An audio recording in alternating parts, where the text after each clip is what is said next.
Hello students, how are you today? Are you happy? I hope so. I hope so. All students are happy and healthy. Students, welcome to Radiant Learning.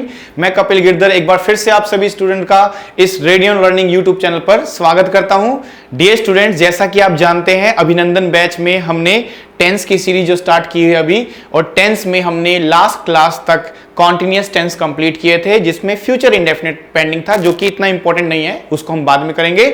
आज की class में हम perfect tense start करेंगे। तो without wasting any time हम tense start करते हैं। तो हमारा टेंस क्या रहेगा आज का टेंस करेंगे परफेक्ट टेंस। आज क्या पढ़ने वाले हम लोग? परफेक्ट टेंस को पढ़ेंगे। और सबसे पहले नंबर पे हम पढ़ेंगे कौन सा टेंस? हम सबसे पहले नंबर पे पढ़ने वाले हैं प्रेजेंट परफेक्ट टेंस। कौन सा टेंस? Present perfect tense. और ये बहुत इंपॉर्टेंट टेंस है, ध्यान दें, एग्जाम के लिए बहुत जरूरी टेंस है ये। आप देखेंगे एग्जाम्स में काफी ज्यादा क्वेश्चन इस टेंस से आ जाते हैं, तो बड़े ध्यान से केयरफुली इसको ध्यान से पढ़ना आप लोगों को।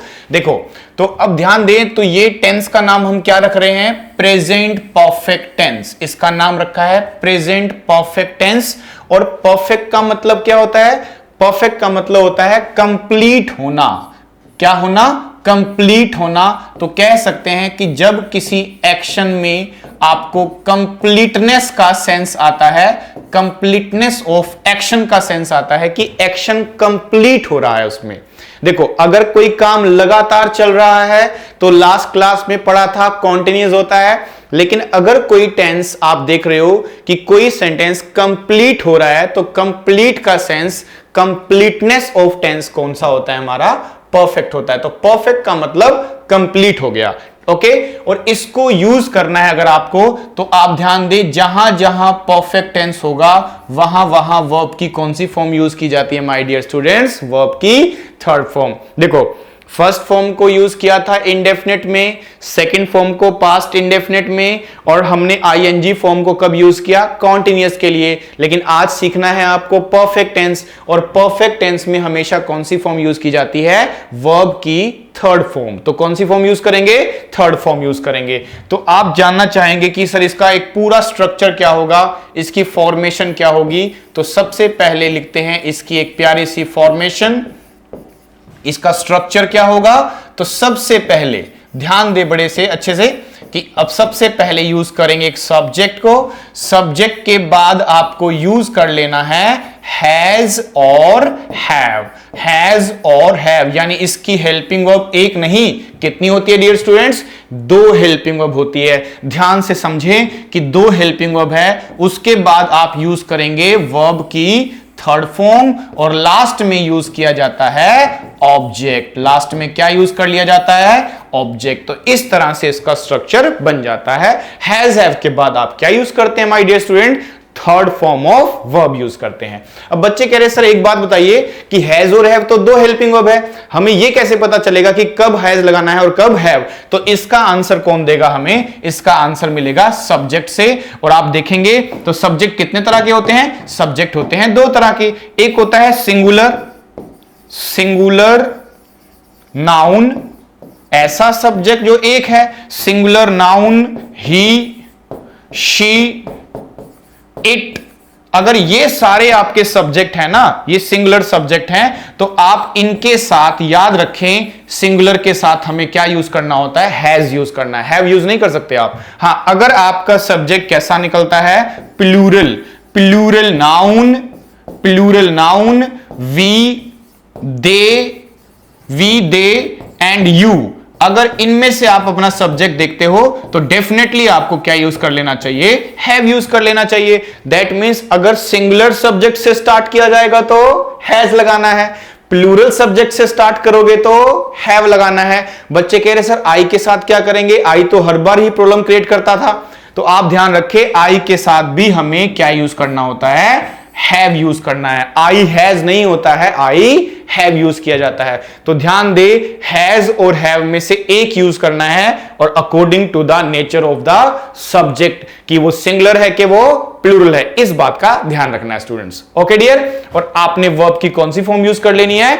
Third form. ध्यान दे, जब जब हैज हैव आएगा तो उसके बाद आने वाली फॉर्म हमेशा क्या होती है? Third form. इस बात का विशेष ध्यान रखेंगे कि थर्ड फॉर्म आपको यूज करना है, तो इसको इस तरह से डील किया जाएगा। ओके डियर स्टूडेंट्स, एक एग्जांपल देखते हैं। एग्जांपल देखते हैं इसके। अब जैसे मुझे एक सेंटेंस लिखना है कि वन ऑफ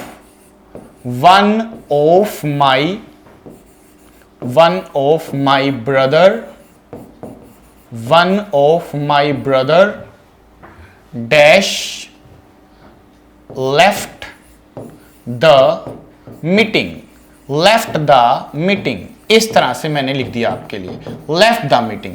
अब देखो जरा ध्यान से, तो लेफ्ट तो थर्ड फॉर्म लिखा है, आपको खुद को डिसाइड करना है कि यहां पे हैज लिखना चाहिए कि हैव लिखना चाहिए। अब बच्चे कह रहे सर यहां तो ब्रदर्स लिखा है, हैव लगा दो, लेकिन ध्यान दे तो क्या लिखा है? वन ऑफ माई ब्रदर्स, मेरे सभी भाइयों में से एक ब्रदर, और एक है तो हमें यहां पे क्या यूज कर लेना चाहिए? हैज यूज कर लेना चाहिए। हैज और हैव किससे डिसाइड किया जाएगा? The nature of the subject. The nature of the subject मतलब अगर सिंगुलर है तो आपको क्या लगाना चाहिए? हैज लगाना चाहिए। ओके डियर स्टूडेंट्स, और देखिए जैसे अब मैं बोलता हूं बोथ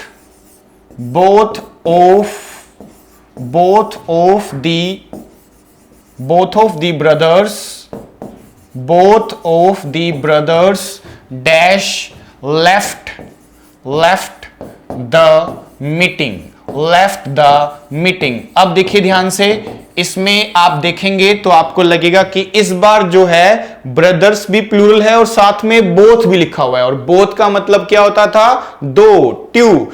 अगर इसका मतलब दो है तो यहां हैज नहीं लिखा जा सकता, हमें यहां पे क्या लिखना चाहिए डियर स्टूडेंट्स? हैव लिखना चाहिए। मतलब सिंगुलर सब्जेक्ट है तो हैज लगाना है, प्लूरल है तो हैव लगाना है, और इस हैज के साथ थर्ड फॉर्म को ही बोलते हैं, हैव के साथ थर्ड फॉर्म को ही बोलते हैं कौन सा टेंस? Present perfect tense. क्योंकि कभी कभी कुछ एग्जाम्स में देखते हैं कि टेंस का नाम बताना होता है, तो हैज हैव के साथ थर्ड फॉर्म आने पर कौन सा टेंस बनता है? प्रेजेंट परफेक्ट टेंस बनता है। इस बात का आप ध्यान रखेंगे। ओके डियर स्टूडेंट्स, ये है इसकी कंडीशन। आगे देखो, अब जैसे कि सारे टेंसेस हम सीखते हैं तो हमें क्या होता है? देखो टेंस को सीखते हैं जब बेसिक रूल उसका, जैसे बेसिक रूल हमने पढ़ लिया, उसके बाद नेक्स्ट स्टेप होता है कि अब इस टेंस को कहां यूज करेंगे, कि सारे टेंस एक साथ आ जाएं तो हम ये कैसे डिसाइड कर ले कि ये टेंस जो है हमारा प्रेजेंट परफेक्ट है। तो इसके लिए क्या रूल है उसको समझो।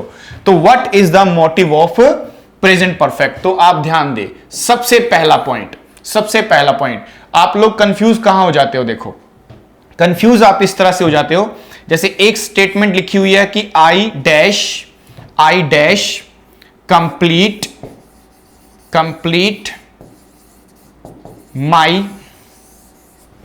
माई ग्रेजुएशन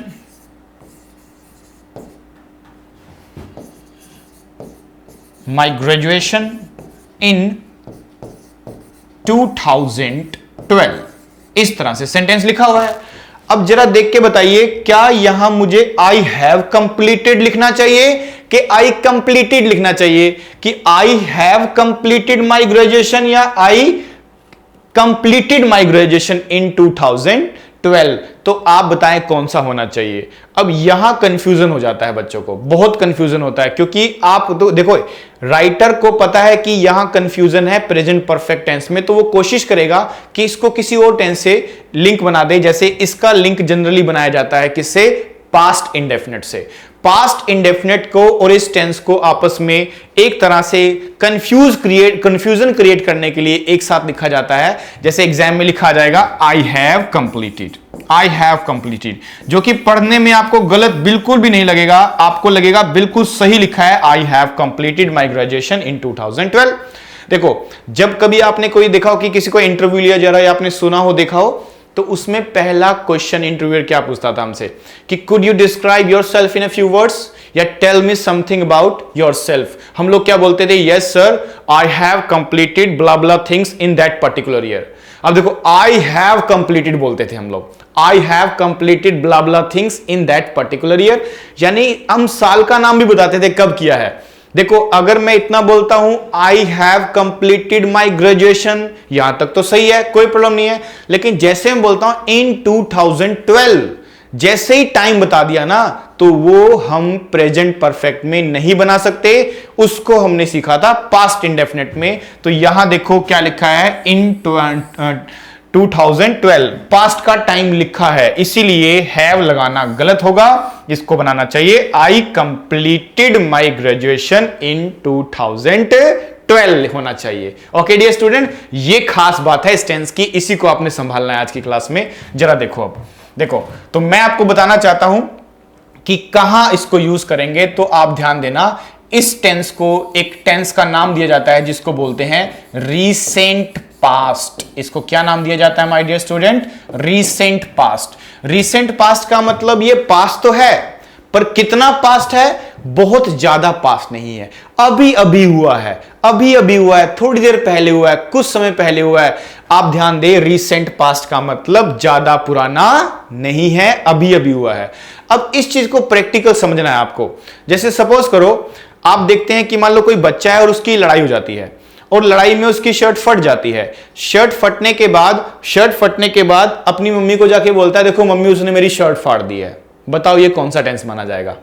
आप कहोगे सर ये तो पास्ट है, परफेक्ट है, बहुत सारे कंफ्यूजन आएंगे ना। देखो ध्यान से, अभी फटी हुई शर्ट वो साथ में लेके चल रहा है, तो इसका इंडिकेशन दिख रहा है। जब तक इंडिकेशन दिखेगा तब तक वो क्या रहेगा? Recent past. और जब इंडिकेशन गायब हो जाएगा तब क्या बन जाता है? वो पास्ट बन जाता है। ठीक है, अब वो बोल रहा है कि उसने मेरी शर्ट फाड़ दी है, तो फटी हुई शर्ट दिख रही है, तो इससे पता चलता है कि यह इंडिकेशन प्रेजेंट परफेक्ट का है। ओके डियर स्टूडेंट, अब 1 घंटा निकल जाता है, अब उसका भाई आया है, भाई को भी यही सेंटेंस बोल रहा है, भाई देख उसने मेरी शर्ट फाड़ दी है। अब कौन सा टेंस माना जाएगा? अरे अब भी रीसेंट पास्ट माना जाएगा, क्योंकि फटी हुई शर्ट तो अभी भी है उसके पास, अभी भी क्या माना जाएगा? Recent past. अब और फिर अब रात हो जाती है, पापा जी आ गए, पापा को भी यही, देखो पापा उसने मेरी शर्ट फाड़ दी है। अरे अभी भी तो फटी हुई शर्ट लेके घूम रहा है, अभी भी क्या माना जाएगा? Present perfect tense. अब क्या है जी, अगला दिन हो गया है, शर्ट बदल गई है, बोल रहा कल उस लड़के ने मेरी शर्ट फाड़ी थी, कल। और जैसे ही कल बोलेगा तो ये बन जाएगा प्योर पास्ट। प्योर पास्ट का मतलब टाइम का वर्ड उसमें आ गया है, और उसको ही बोल दिया जाएगा प्योर पास्ट, यानी वो इंडेफिनिट में बन जाएगा। फिर इससे पता चलता है कि रीसेंट पास्ट का मतलब प्रैक्टिकल लाइफ में इंडिकेशन से होता है, जब तक उसका इंडिकेशन दिखता है तब तक रहता है। लेकिन एग्जाम्स के पॉइंट ऑफ व्यू से समझो तो कुछ ऐसे वर्ड्स होते हैं जिनसे पता चल जाता है कि वो रीसेंट पास्ट है या प्योर पास्ट है। ठीक है, प्योर पास्ट होगा तो सेकंड फॉर्म से बनाना है, और रीसेंट पास्ट है तो प्रेजेंट परफेक्ट से बनाना है। कौन कौन से वर्ड्स होते हैं रीसेंट पास्ट के, जरा देख लेते हैं। जैसे ही सेंटेंस में देखोगे लिखा है जस्ट, क्या लिखा है? जस्ट, जस्ट नाउ, जस्ट हो गया, जस्ट नाउ हो गया। रिसेंटली, रिसेंटली, रिसेंटली का मतलब क्या होता है? हाल फिलहाल में। और क्या हो सकते हैं जी? लेटली, लेटली, लेटली का मतलब देरी से नहीं होता है, लेटली का मतलब ही होता है रिसेंटली, हाल फिलहाल में। और क्या यूज किया जा सकता है? ऑलरेडी, पहले से ही, ऑलरेडी, इस वर्ड्स को एसेट्रा। तो ऐसे ऐसे अगर वर्ड यूज करोगे ना माय डियर स्टूडेंट, तो ऐसे वर्ड अगर सेंटेंस में लिखे हों तो आपको पास्ट इंडेफिनिट नहीं, प्रेजेंट परफेक्ट का रूल लगाना चाहिए, हैव प्लस वर्ब की थर्ड फॉर्म लगानी चाहिए। यह ध्यान रखें, तभी आप लोगों से टेंस गलत होता है, क्योंकि आप लोग वर्ड पे ध्यान नहीं देते हो। ठीक है, जैसे देखो आप ध्यान से एक एग्जाम्पल लेते हैं। एग्जाम्पल देखिए, 2 सेंटेंस से आपको आइडिया मिल जाएगा कि किस तरह से ये काम करेगा। एक लिखते हैं she dash call me 2 months ago। ठीक है, एक सेंटेंस। और एक मैं बोलूं शी डैश जस्ट, इसको ब्रैकेट में करते हैं, कॉल, जस्ट कॉल मी, एक इस तरह से लिखा है। अब देखो, हमें सेंटेंस में जब देखना हो ना एग्जाम के पॉइंट ऑफ व्यू से, तो आप देखो इस सेंटेंस में लिखा है 2 months ago, दैट मीन्स इसमें पास्ट का इंडिकेशन दिख रहा है कि मैं 2 महीने पहले की बात कर रहा हूं।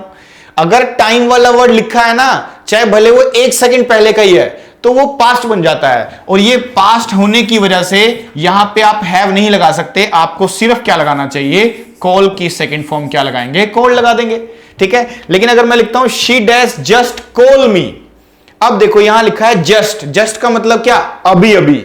जब भी आप इस सेंटेंस को पढ़ोगे आपको लगेगा अभी अभी काम हुआ है, और अभी अभी का मतलब ही होता है कौन सा टेंस, प्रेजेंट परफेक्ट टेंस। इसीलिए लिखना चाहिए शी हैज पहले जस्ट लिखा जाएगा और फिर लिखा जाएगा कॉल्ड, जस्ट कॉल्ड। इस तरह से she has just called me, she has just called me का मतलब अभी अभी उसने मुझे कॉल किया है। अब यहां पे जस्ट लिखो, ऑलरेडी लिखो, ठीक है, आप रिसेंटली लिख दो, इन सब के आने के कारण हम कौन सा टेंस मानेंगे, प्रेजेंट परफेक्ट। तो इन वर्ड्स को टारगेट कर लो, इनके साथ हमेशा क्या लिखा जाता है, प्रेजेंट परफेक्ट टेंस लिखा जाता है। ओके डियर स्टूडेंट्स, इस तरह से चलना पड़ेगा। एक और वर्ड नोट कर लीजिए, एक वर्ड और होता है जिसको हम लिखते हैं बिफोर। बिफोर का मतलब ही कुछ कुछ ऑलरेडी होता है, इसीलिए बिफोर के साथ भी हमेशा कौन सा टेंस लगाया जाता है, परफेक्ट टेंस लगाया जाता है। एग्जाम्पल देखते हैं, देखो इसका भी एग्जाम्पल देखते हैं। जैसे मैं लिखता हूं आपके लिए कि I dash meet him before, इस तरह से। अब मैंने बिफोर यूज कर लिया यहां पे। अब देखो बिफोर देखो बिफोर से पास्ट टेंस नहीं बनाना आपने कभी भी, बिफोर आपके लिए परफेक्ट टेंस बनाता है, वर्ड के अकॉर्डिंग टेंस डिसाइड किया जाता है। तो इस बिफोर के आने से मुझे यहां लिखना चाहिए आई हैव, मीट का थर्ड फॉर्म लिखेंगे, और मीट का थर्ड फॉर्म क्या हो जाता है, मेट। तो I have met him before, ऐसे होना चाहिए। एगो, एगो लिखा होता है तो पास्ट इंडेफिनिट लिखते हैं, लेकिन जैसे मैं बिफोर लिखूंगा तो हमें कौन सा टेंस बनाना होता है, प्रेजेंट परफेक्ट टेंस बनाना होता है, यानी बिफोर परफेक्ट टेंस की डिमांड करता है। ओके डियर स्टूडेंट, तो पहला पॉइंट मैंने जो आपको सिखाया वो क्या है, पहला पॉइंट है कि हमेशा इस बात का ध्यान रखें कि रीसेंट पास्ट वाले word just, just now, already, recently, lately, before, ऐसे वर्ड्स के साथ कौन सा टेंस बनाया जाएगा, प्रेजेंट परफेक्ट। इंडेफिनेट नहीं होना चाहिए। इंडेफिनेट के वर्ड अलग होते हैं, यस्टरडे हो गया, लास्ट संडे हो गया, लास्ट डे हो गया, ऐसे ऐसे वर्ड्स आने चाहिए, ठीक है स्टूडेंट। तो ये पहला पॉइंट। अब दूसरा पॉइंट लिखिए। दूसरे पॉइंट में क्या होता है डियर स्टूडेंट, जो एग्जाम्स के लिए मुझे लगता है सबसे ज्यादा इंपॉर्टेंट है, वो देखिए।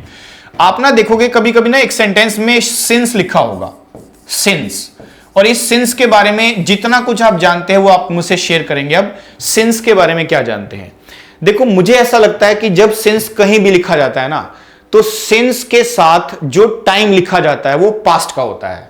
आपने कभी भी सिंस को कहीं भी देखा हो, देखो हर कंपनी के बाहर क्या लिखा होता है, सिंस, और उसके बाद एक ईयर का नाम लिखा होता है, और वो ईयर कौन सा होता है, पास्ट का होता है, पास्ट का ईयर। यानी सिंस कहता है कि सिंस एक ऐसा वर्ड है, ध्यान दे बड़े ध्यान से इसको, कि सिंस एक ऐसा वर्ड है कि जब सिंस के बाद मैं कोई वर्ड लिखता हूं, बड़े ध्यान से नोट करना है इसको, बहुत इंपॉर्टेंट ट्रिक है ये, एक ट्रिक बता रहा हूं आपको कैसे यूज करना है टेंस को। तो सिंस के साथ अगर मैं कोई वर्ड यूज करूं, या मैं सिंस के साथ कोई सेंटेंस यूज करूं, मैं सिंस के साथ सेंटेंस भी यूज कर सकता हूं, सिंस के साथ मैं वर्ड भी यूज कर सकता हूं, but it must be past. कैसा होना चाहिए, पास्ट होना चाहिए। दोनों कंडीशन में ये क्या रहेगा, हमारा पास्ट रहेगा, यानी पास्ट होना यहां मैंडेटरी हो जाएगा आपके लिए, पास्ट होना चाहिए, ठीक है ना। सिंस के बाद क्या है, वर्ड लिखो चाहे सेंटेंस लिखो, दोनों कैसे होने चाहिए, पास्ट होने चाहिए। ध्यान से देखते रहना, आपके एग्जाम में क्वेश्चन मुझे लगता है यहीं से आते हैं बड़े, देखो जरा ध्यान से। अब दूसरी चीज क्या है सर, आपने सिंस के बाद का तो बता दिया, अब इसके बाद मैं एग्जाम स्टाइल का क्वेश्चन दिखाऊंगा आपको, कितनी जल्दी आप सोल्व कर लोगे। देखो आप सिंस से पहले ध्यान दोगे ना, तो सिंस से पहले क्या होता है फिर, तो सिंस से पहले होता है प्रेजेंट। सिंस से पहले हमेशा क्या लिखा जाता है, प्रेजेंट, पर यहां प्रेजेंट का कौन सा टेंस होगा वो जानना बहुत जरूरी है। तो प्रेजेंट का परफेक्ट टेंस जो हम सीख रहे हैं वो टेंस आप लिख सकते हो, आप इस बात का बड़े ध्यान रखेंगे, ठीक है ना। सिंस से पहले क्या होता है, प्रेजेंट परफेक्ट टेंस होता है। अब दूसरा क्या है सर, तो दूसरा भी प्रेजेंट होगा, होगा तो प्रेजेंट ही, बिल्कुल सही है कि होगा तो क्या, प्रेजेंट, पर प्रेजेंट का भी कौन सा टेंस होगा, देखो प्रेजेंट का हो जाएगा परफेक्ट टेंस, प्रेजेंट का हो जाएगा present perfect continuous tense, continuous. यानी एक तरह से जो आगे आपने पढ़ना है कॉन्टिन्यूअस टेंस, वो भी इसमें लिखा जा सकता है, लेकिन आएगा प्रेजेंट, ये बात बिल्कुल फिक्स है। ये एक ट्रिक बन रही है, बड़े ध्यान से इसको नोट करो, इसलिए मुझे इस पे समय लगेगा सिखाने में, आप ध्यान देना। देखो, तो मैं क्या बोलना चाह रहा हूं कि सिंस एक ऐसा वर्ड है जिसके बाद चाहे वर्ड लिखो चाहे सेंटेंस लिखो, कैसा होना चाहिए बताओ? पास्ट होना चाहिए। सिंस से पहले क्या होना चाहिए? प्रेजेंट। पर प्रेजेंट का कौन सा टेंस? प्रेजेंट परफेक्ट भी हो सकता है, प्रेजेंट परफेक्ट कॉन्टिन्यूअस भी हो सकता है। अब बच्चे कह रहे सर इनके रूल भी लिखवा दो। देखो, प्रेजेंट परफेक्ट का रूल तो मुझे लगता है आप सब जान चुके हो कि आप देखते हैं हैव के साथ वर्ब की कौन सी फॉर्म लगाई जाती है? Third form. या फिर हैज के साथ क्या जाती है? Third form. ये तो आप जानते ही हैं, ठीक है डियर स्टूडेंट, इस बात को तो आप जान चुके हो। फिर दूसरी चीज क्या है हमारे पास? आप ध्यान दे, प्रेजेंट परफेक्ट का रूल हम लिखते थे हैज या हैव लिखा हमने, फिर हम बीन लगाएंगे, आगे सीखेंगे भी इसको डिटेल में। बीन लगाएंगे और बीन के बाद आता है V1 plus ING form, V1 plus ING form, इस तरह से। तो इसमें ING आएगा, इसमें थर्ड फॉर्म आएगी। ये दोनों पॉसिबल है, ठीक है, सिंस से पहले। लेकिन सिंस के बाद क्या होता है? हमेशा पास्ट होता है, चाहे वर्ड हो चाहे सेंटेंस हो। सेंटेंस भी जनरली कौन सी फॉर्म दिखाई देगी? आपको सेकंड फॉर्म दिखाई देगी, ये भी ध्यान रखना। अब एक एग्जांपल लिखते हैं, उससे आपको और क्लियर हो जाएगा। मैं चाहता हूं इसको बड़े अच्छे तरीके से नोट कर लो। अब मैं एक एग्जांपल देता हूं, इन बातों को अप्लाई करेंगे उसमें। देखो जरा ध्यान से, देखिए कैसे नोट किया जाएगा। अगर मैं बोलूं आपके लिए इस पे इसको रखते हैं बाद के लिए, हम यहां पे कर लेंगे बाद में। देखो नेक्स्ट एग्जांपल है हमारा कि Mohit did not take any bribe since he joined Delhi police। अब बड़े ध्यान से देखिए इसको। अब आप देखिए तो यहां पे आप क्या देखोगे कि यहां पे एक वर्ड यूज किया है हमने, सिंस यूज कर लिया हमने। अब जरा ध्यान से बताइए कि जो सिंस लिखा है हमने, सिंस क्या कहता है कि उसके बाद जब भी कोई सेंटेंस लिखा हो, जैसे लिखते थे ना सिंस मॉर्निंग, तो सिंस मॉर्निंग का मतलब मॉर्निंग पास्ट वाली है। सिंस 2007, तो सिंस 2007 मतलब 2007 पास्ट का है।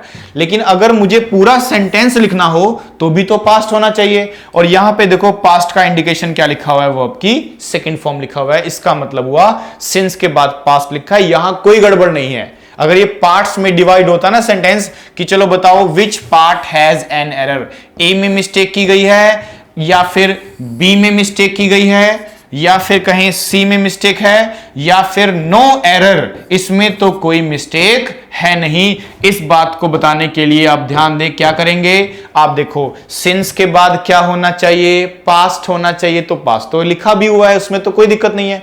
सिंस से पहले क्या होना चाहिए?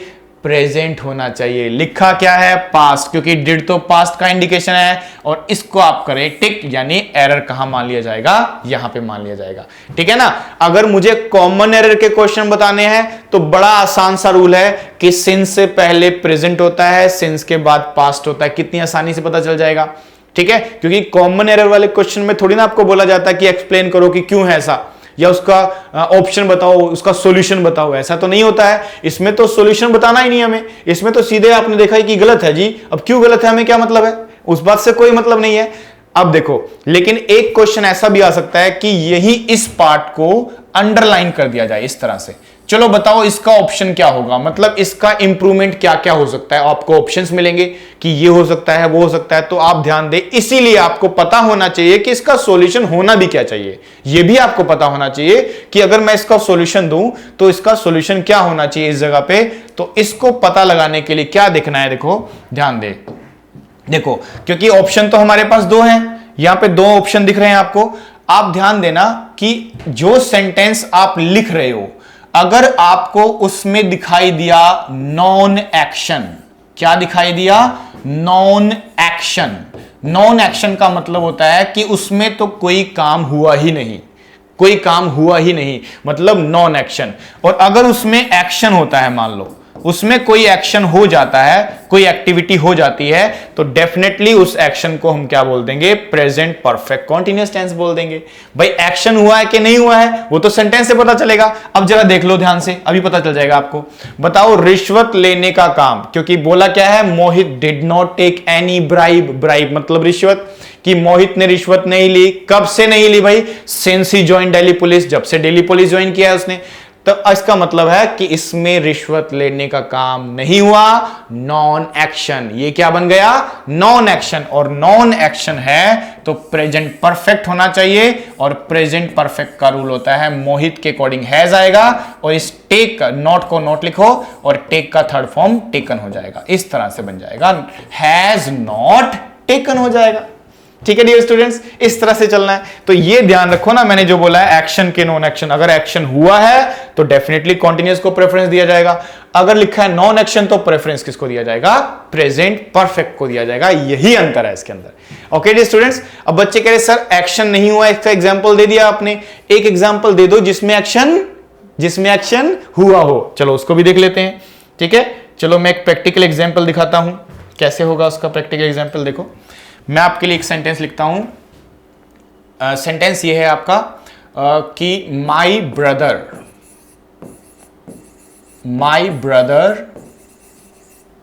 Dash celebrate the party.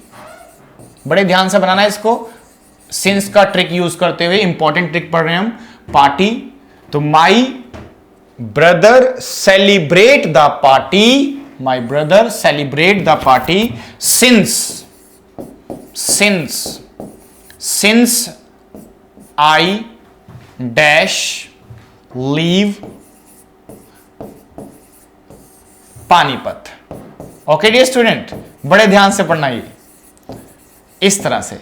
अब देखो इसका मीनिंग क्या है? इसका मीनिंग यह है कि जब से मैंने पानीपत छोड़ा है तब से लेके अब तक मेरा भाई क्या कर रहा है? पार्टी सेलिब्रेट कर रहा है।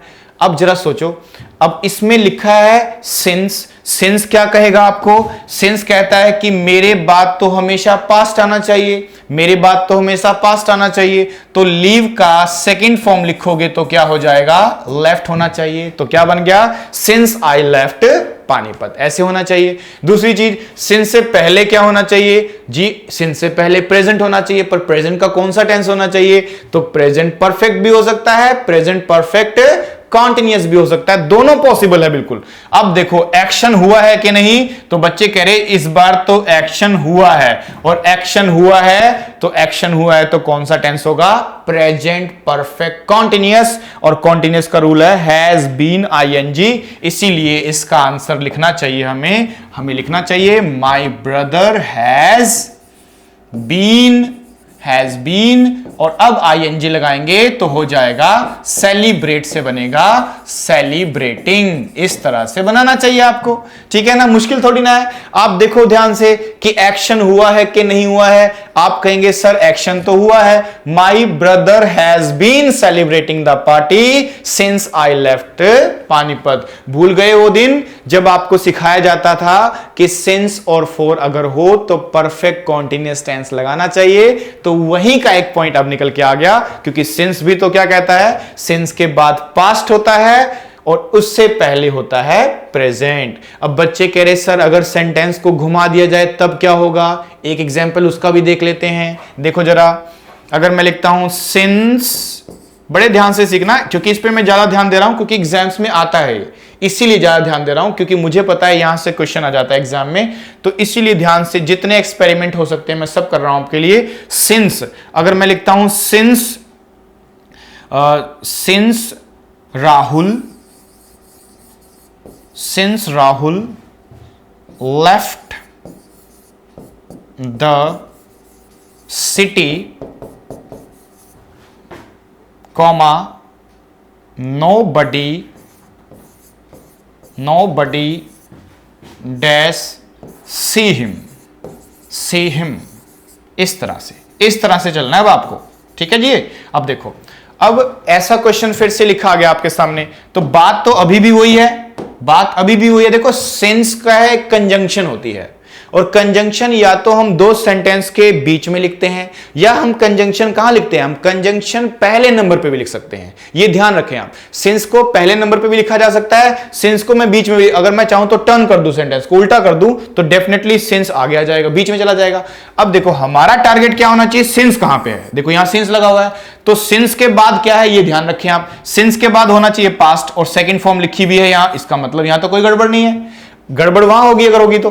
अब देखो या तो ये पीछे लिखा होता है या आगे लिखा होता है, हमें पता है वो प्रेजेंट होना चाहिए, आगे के सेंटेंस को ही पीछे लिखा गया है, तो अब हम क्या करेंगे, इसमें प्रेजेंट टेंस डालेंगे, और प्रेजेंट का कौन सा टेंस डालेंगे, देखो एक्शन हुआ है कि नहीं, कि जब से उसने सिटी को छोड़ा है किसी ने उसको देखा ही नहीं है। अरे देखा नहीं है तो एक्शन तो नहीं हुआ, फिर एक्शन तो नहीं हुआ ना, एक्शन नहीं हुआ तो नॉन एक्शन, और नॉन एक्शन है तो नोबडी के साथ आप लगाए हैज, और आप लगा दे सी की थर्ड फॉर्म, सी की थर्ड फॉर्म क्या होती है, सीन होती है, बन गया sentence, nobody has seen him, इस तरह से, ठीक है ना। आप इस तरह से ध्यान देंगे तो ये सिंस वाला ट्रिक मुझे लगता है इंपॉर्टेंट है, आपको बड़े ध्यान से इसको समझना है। ओके स्टूडेंट, थोड़ा मैं रिपीट करा लेता हूं, फिर आप इसको कर लेना। देखो मैंने बोला सिंस के बाद वर्ड लिखा हो या सेंटेंस लिखो, पास्ट होना चाहिए, सिंस से पहले क्या होना चाहिए, प्रेजेंट होना चाहिए, पर प्रेजेंट का कौन सा टेंस, या तो परफेक्ट या परफेक्ट कॉन्टिन्यूअस होना चाहिए।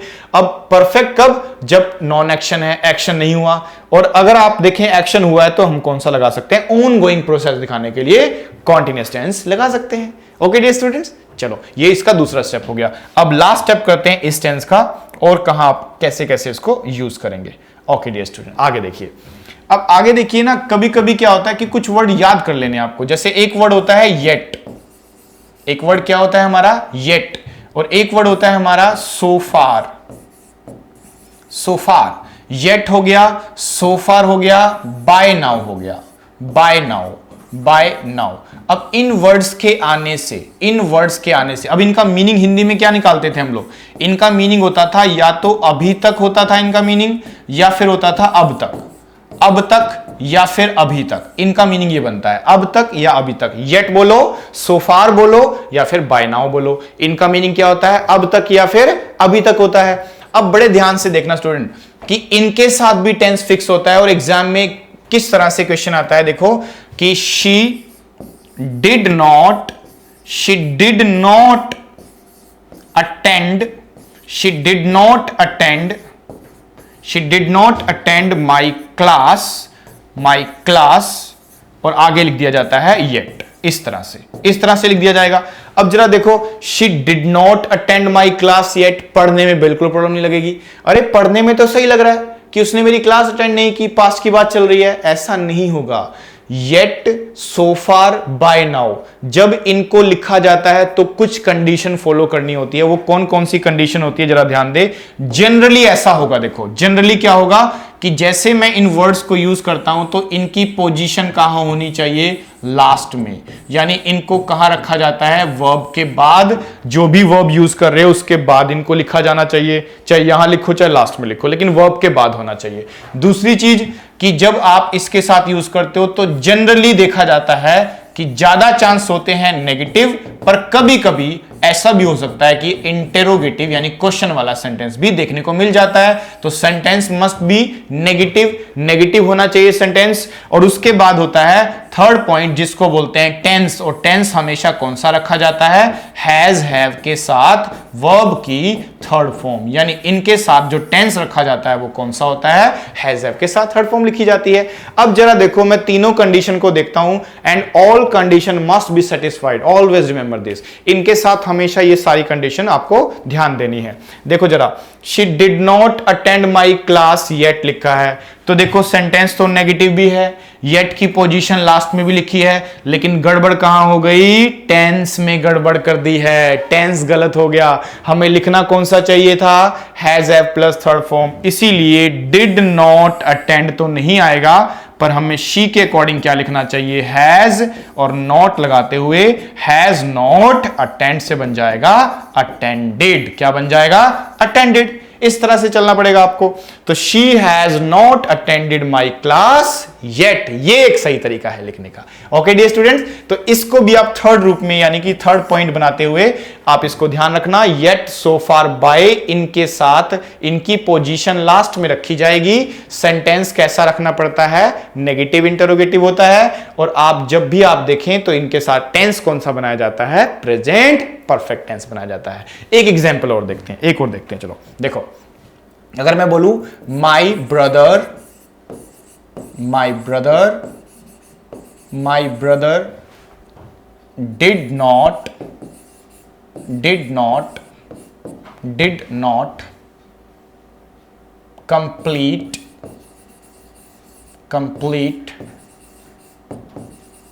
did not complete his project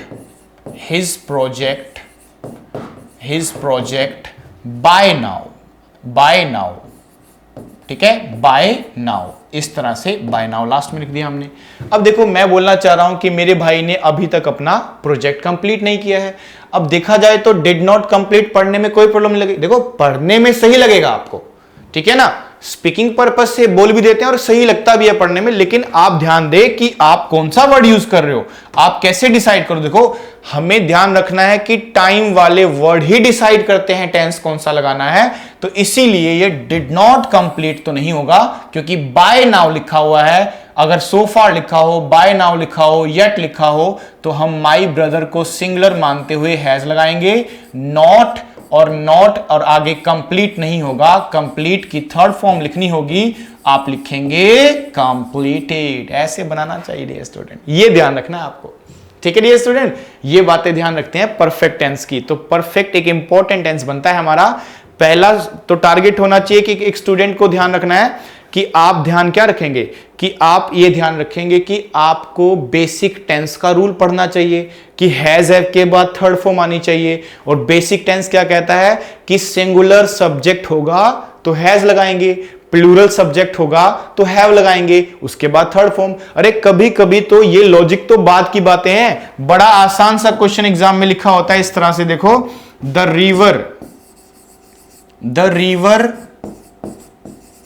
river has overflown,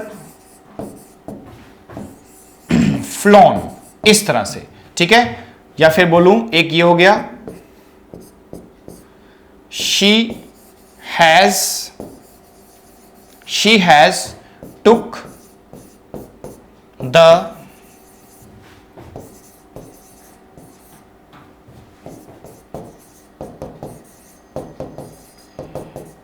responsibilities, ठीक है। तो देखो ध्यान से, the river has overflown, she has took the responsibilities. अब इसको ध्यान से पढ़ के देखिए तो आपको रियलाइज होगा कि कभी कभी तो रूल में ही मिस्टेक होती है। अब देखो यहां पे क्या लिखा है, हैज और हैज के बाद आने वाली फॉर्म कौन सी होती है, थर्ड। तो यहां टुक थोड़ी ना आएगा, टुक की जगह पे क्या लिखना चाहिए, हमें टेकन लिखना चाहिए, ऐसा होना चाहिए। यानी रूल ही गलत होता है कभी कभी तो, यानी आपका बेसिक भी तो स्ट्रॉन्ग होना चाहिए, आपको रूल का पता भी तो होना चाहिए। अब दूसरी की रूल पता है लेकिन ये नहीं पता कि गो की थर्ड फॉर्म क्या होती है, गॉन होती है, कैच का थर्ड फॉर्म कोट होता है। अब देखो यहां लिखा है द रिवर हैज ओवरफ्लोन, सुन लो ध्यान से, द रिवर हैज ओवरफ्लोन। पढ़ने में सही लग रहा है कि भाई लिखा है फ्लोन थर्ड फॉर्म होगी, लेकिन सुनो तो सही, रिवर उड़ती है कि बहती है, बताओ। बच्चे कह रहे सर उड़ती थोड़ी ना, बहती है रिवर तो। अरे तो बहना की फॉर्म क्या होती है, फ्लो, थर्ड फॉर्म क्या होती है, बच्चे कह रहे सर फ्लोट। अरे फ्लोट होना चाहिए ना, फ्लोन तो फ्लाई की थर्ड फॉर्म होती है। कभी कभी वर्ब की मिस्टेक होती है, तो यहां पे हमें लिखना चाहिए फ्लो और ईडी लगाएंगे तो क्या बन जाएगा, फ्लोट तो बन जाएगा, द रिवर हैज ओवरफ्लोड, ठीक है ना। यहां कोई लॉजिक थोड़ी ना, यहां पे तो बेसिक वर्ब याद होना चाहिए था और आपका रूल सही होना चाहिए था बस। तो ये भी मिस्टेक्स होती है एग्जाम्स में, इस टेंस को इसलिए भी खास तरीके से पढ़ना है आपको, अच्छे तरीके से पढ़ लेना है इसको, ठीक है डियर स्टूडेंट। तो देखो अब आज की क्लास में हमने क्या क्या पढ़ लिया, मुझे लगता है इसमें हमने सारे रूल्स को कवर कर लिया।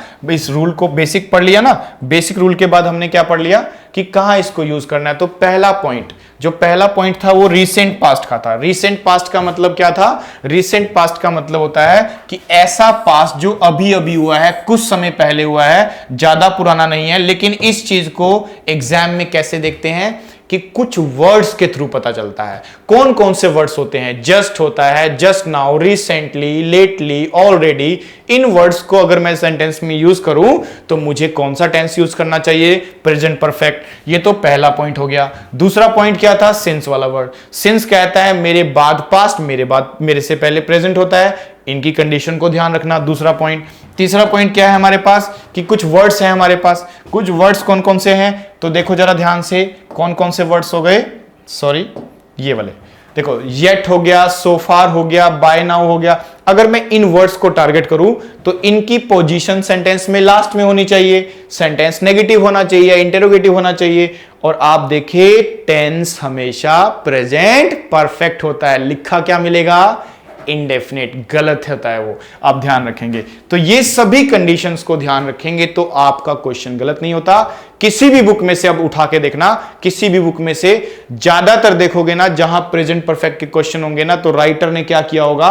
राइटर का एक टोन होता है, एक पैटर्न होता है एग्जाम में क्वेश्चन सेट करने का, क्योंकि उसको पता है बच्चे कंफ्यूज है, उनको पता नहीं है कि what is the difference between indefinite and perfect. Indefinite की जगह लगाया जाएगा परफेक्ट और परफेक्ट की जगह लगाया जाएगा इंडेफिनेट। वो गलत होता है, उसको ही सीखना होता है आपको। ओके स्टूडेंट, तो जहां टाइम वाला वर्ड होगा वहां परफेक्ट नहीं आएगा, और जहां परफेक्ट वाले वर्ड होंगे वहां टाइम वाला पास्ट इंडेफिनेट नहीं आना चाहिए। ओके स्टूडेंट, तो मुझे लगता है आज की क्लास में इतना सफिशिएंट रहेगा आप सभी स्टूडेंट्स के लिए। आपने ध्यान से इस वीडियो को एक बार फिर से देख लेना है। अगर आपने कोई डाउट रहता है तो दोबारा देख लेना है इसको। And thank you for watching this video. इसी तरह से सपोर्ट करते रहना आप सभी स्टूडेंट्स को, और अपने सभी फ्रेंड्स सर्कल में इस चैनल के बारे में, इस वीडियोस के बारे में शेयर करना है। अभिनंदन बैच को अच्छे से यूटिलाइज करना है, आपको नोट्स बनाने हैं। हम चाहते हैं कि इस साल आपको सरकारी नौकरी डेफिनेटली मिल जाए, और इसमें हम पूरा सपोर्ट आपका करेंगे। आपको भी 100% अपना देना होगा। ओके स्टूडेंट्स, तो thank you for watching this video. फिर नेक्स्ट मिलते हैं नेक्स्ट वीडियो में।